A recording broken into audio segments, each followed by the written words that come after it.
Well, as you know, the South African economy has actually grown every quarter since 1993. It was hit to some extent by the global financial crisis, but nevertheless it's retained its resiliency.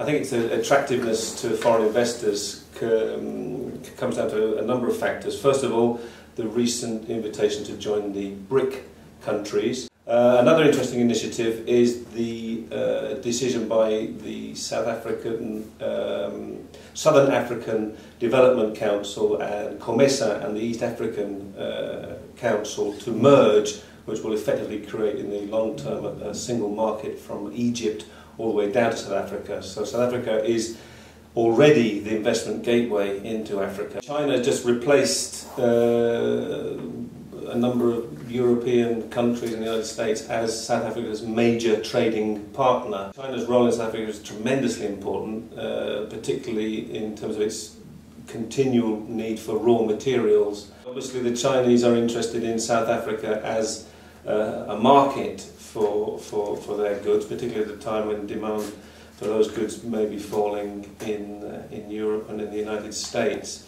At the same time, labour costs in China are going up, and in South Africa they remain relatively low. So we may see Chinese companies actually relocating to some extent to South Africa. South Africa still has a long way to go in terms of developing its potential.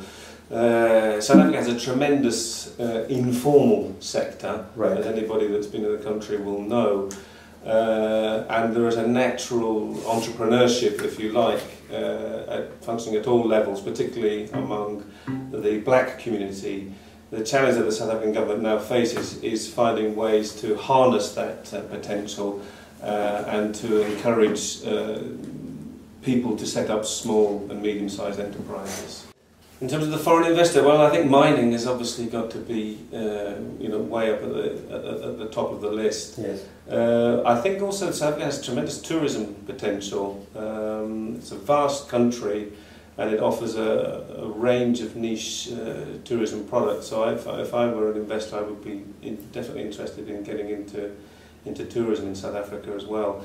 Energy has tremendous potential. There's still a lot of aspects of the energy policy of the South government to be cleared up. But I think once they've done that, and as long as they avoid nationalisation, I think there's tremendous opportunities in the energy sector as well. It's highly encouraging that a new generation of entrepreneurs is coming into the marketplace. I would encourage them to look at the growth areas that we've mentioned: tourism, energy, mining, services, and most importantly, look at ways to create businesses that can hook into the global economy rather than just having an effect at a local or a regional level. Well, I think that what they should do is do some homework and look at the nearly 20 years of continuous growth and progress in South Africa. Look at the areas that have shown growth.